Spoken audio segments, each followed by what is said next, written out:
Magandang araw sa inyong lahat. Ngayon naman ay narito kami upang talakayin ang wastong gamit ng mga salitang rin at din. Simulan natin sa salitang rin. Ang rin ay ginagamit kapag ang naunang salita ay nagtatapos sa patinig at gayon din sa malapatinig na W at Y. Halimbawa, siya rin ang nanalo sa patimpalak. Si Rona rin ang naging pangulo sa aming klase. Sumasayaw rin ng cha-cha si Jessie. Ngayon naman ay dumako tayo sa salitang din.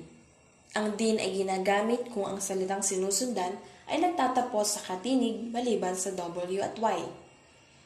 Halimbawa, lagdaan din ang kabilang papel.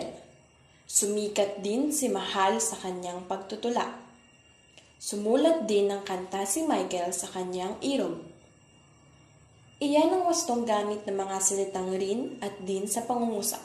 Ganon na rin sa pang-araw-araw nating pamumuhay.